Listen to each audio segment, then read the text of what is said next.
maka tidak ada artinya surga tanpa melihat Allah Subhanahu wa Ta'ala. Tentu sesuatu yang tidak ada itu tidak bisa dikatakan sebagai pencipta. Wong nggak ada, jadi faktor saja nggak mungkin, apalagi jadi pencipta. Itu Nabi habis sholat langsung beliau sungkeman, ya Muhammad, saat ini juga saya iman.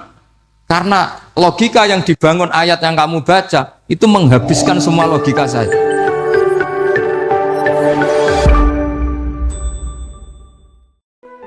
Terus riyen wonten cerita udan niku rahmat. Jadi nak sampean melayu saking udan berarti melayu saking napa? Rahmat. Terus niki terus cara berpikir niku udan niku rahmat. Terus termasuk tobat sing sah niku dawuh Imam Ghazali kon adus nganggo banyu udan sing ceblok langsung. Mergo nak liwat kenteng kadang kentenge iku hasil sumbangan proposal. Terus pun sing langsung mawon, sing liwat plastik pun mboten mandi niku. Mboten mandi niku sing mau sama niku. Terus dulu di antara syarat tobat niku dawuh Imam Ghazali niku adus udan sing perawan, maksudnya sing asli ceblok saking putih langit niku langsung sampean nombe. Nak tepak nggih tobat, nak mboten tepak nggih lara niku. Kenapa sholat itu lebih indah ketimbang nikmatal wiqo, misalnya nikmatnya hubungan biologis? Jawabnya ulama itu gini, lucu, jawabannya sederhana. Nikmatnya kamu punya anak itu apa? Jawabnya ulama itu lucu.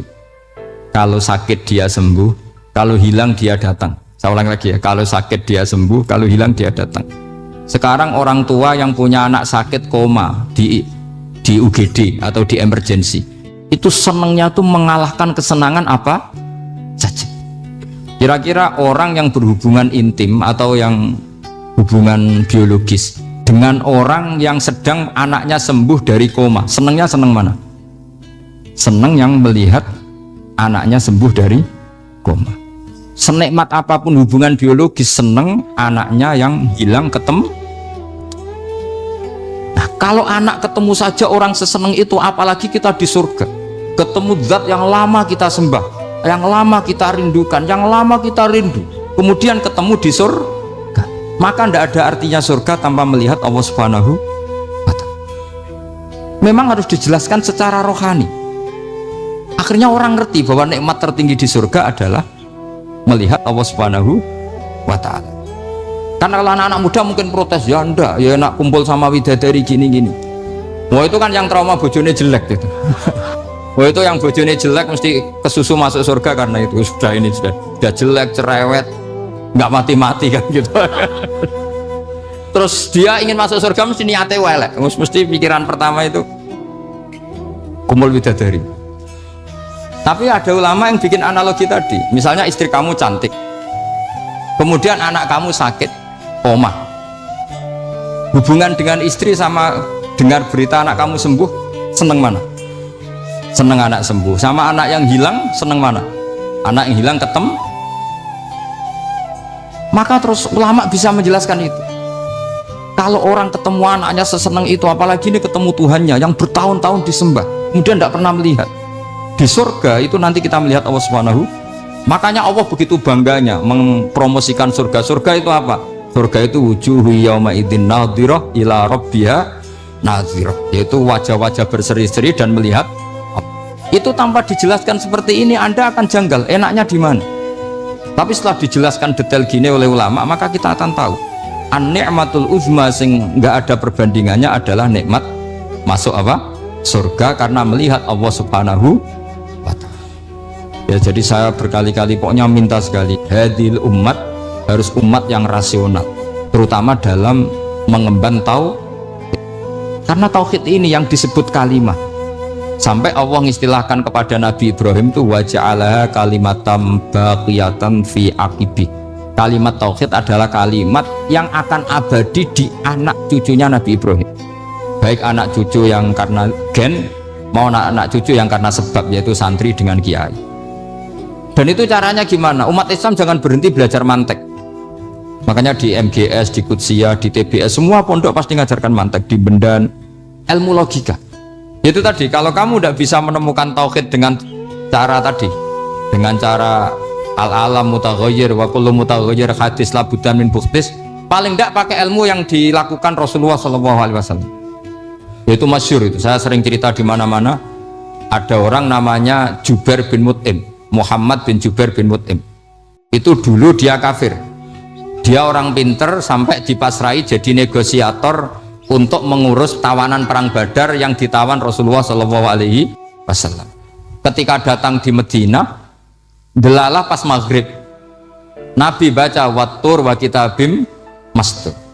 Di antara ayat yang dibaca Nabi itu am khuliqu min ghairi syai'in, masa manusia sebanyak ini kemudian mereka diciptakan oleh ketiadaan. Min ghairi syai'in itu oleh ketiadaan. Masa alam raya yang wujud ini, alam raya yang punya eksistensi ini kemudian penciptanya adalah ketiadaan. Padahal wal adamu la yakhluqu wa la yu'assiru wa la kadza wa kadza. Tentu sesuatu yang tidak ada itu tidak bisa dikatakan sebagai pencipta. Wong nggak ada, jadi faktor saja nggak mungkin, apalagi jadi pencipta. Itu Nabi habis sholat langsung beliau sungkeman, ya Muhammad, saat ini juga saya iman. Karena logika yang dibangun ayat yang kamu baca itu menghabiskan semua logika saya. Intinya logika tauhid itu akan mengalahkan semua teori non tauhid. Itu yang disebut bal naqdhifu bil haqqi 'alal batili fayadmaghuhu fa idza huwa zahib. Kebenaran tauhid itu akan menghancurkan kekuatan apa saja. Fayadmaghuhu itu di tafsir Tobari disebut dorbatan tasujud dimah, satu pukulan sing sampai menjadikan otak itu hancur. Lainnya disebut damagho, dimah itu maknanya otak. Maka kamu usah khawatir kalau Islam didiskusikan di Uni Soviet, didiskusikan di Kanada, didiskusikan di Korea, pasti kalimat tauhid akan mengalahkan kalimatul batil. Pasti ja'al haqqu wa zahaqal batil, innal batila kana zahuq. Tapi syaratnya kita harus kuat. Makanya saya ini senang sekali yang namanya ngaji, itu saya senang. Karena saya tadi bercita-cita ingin jadi dosen setelah mati. Karena di dunia sudah tidak jadi apa? Dosen. Saya ingin seperti Imam Amudi. Pertama ketemu Allah, beliau disuruh ngajar malaikat tentang ilmu apa? Matematika yang mengarah ke tauhid. Jadi diajarkan, kamu tahu angka 2, angka 3, angka 4, semuanya bersumber dari angka 1. Berarti semuanya berawal dari 1. Gak tahu setelah itu malaikatnya dites lagi apa enggak, tahu. Pokoknya pas itu malaikat ya paham semua. Oke. Kayak apa hebatnya umat Rasulullah Shallallahu Alaihi Wasallam? Karena akalnya kok. Sehingga kita harus kuat. Sehingga kalimat yang benar disebut kalimat haqqin alaiha nahya wa alaiha. Nah, kalimat yang salah disebut kaburat kalimatan takhruju min afwahim. Kalimat menjadi kalimat karena diucapkan, tapi tidak menunjuk hakikat. Kayak ini misalnya, ini tutup, ini putih, terus saya katakan hitam, berarti saya mengatakan ini hitam sebagai kata-kata karena diucap, tapi tidak pernah menjadi hakikat karena hakikatnya ini putih. Itu hebatnya Quran. Makanya Quran kalau gue jelek orang kafir itu, disebut apa? Kaburat kalimatan takhruju min afwahim. Tapi untuk kalimat tauhid dikatakan apa? Yusabbitu walladzina amanu bil qaulits tsabit fil hayatid dunya wa fil akhirah. Sebagian disebutkan wa ja'alaha kalimatam baqiyah. Kenapa kalimat tauhid itu kalimat yang abadi? Karena Allah sebagai Tuhan di dunia juga sebagai Tuhan di akhirat, dan selalu Tuhan pada masa yang tidak terbatas. Itu disebut wa ja'alaha kalimatam baqiyah. Kemudian umatnya Nabi mengganti kalimat yang gampang. Allah punya sifat baqo, punya sifat akhir. Maksudnya akhir itu la akhirullah. Terus semuanya yang paham ya alhamdulillah, yang nggak paham dikon napal no. Wujud kidam baqo mukhalafatul khawadisi qiyamuhu binafsi wahdaniyat kudrat irut. Terus paham langkok sing rada alim terus roh bedane iki sifat ma'ani iki maknawiyah, cara Mu'tazilah ngene, cara ahli sunnah ngene. Wah itu sudah kejlimetan. Sementing pokoknya wujud hitam. Nah, kenapa pertama yang disebut wujud? Karena yang membedakan kita dengan paham ateisme itu ya sifat wujud, yaitu mereka mengatakan alam raya ini dimulai dari ketiadaan.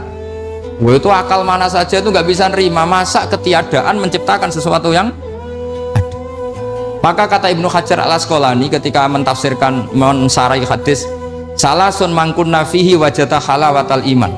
3 hal ini kalau kamu faham maka menemukan manisnya iman. Manis itu enak. Terus kata Ibnu Hajar al-Asqalani, masih ingat betul dalam sarahnya Fathul Bari, wa yusamma inda ahlil aql, misalnya al-iltizat al-aqli.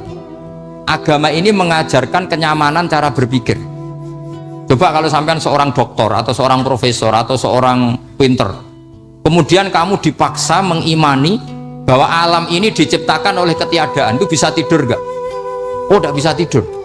Sampean misalnya orang pinter dididik di kampus atau dididik di pondok, alam ini yang wujud, yang menciptakan itu sesuatu yang tidak wujud, kamu bisa tidur gak kira-kira? Ini guru apa? Ini sarap ini. Mosok hadil maujudat khalaqahal adam, sesuatu yang wujud diciptakan ketia. Tapi agama ini membawa sesuatu yang menyenangkan untuk akal, yaitu hadhil maujudat khalaqaha wajibul wujud. Maujudat yang wujud ini diciptakan super maujud, yaitu oleh bahasa pondok disebut wajibul wujud. Kan terus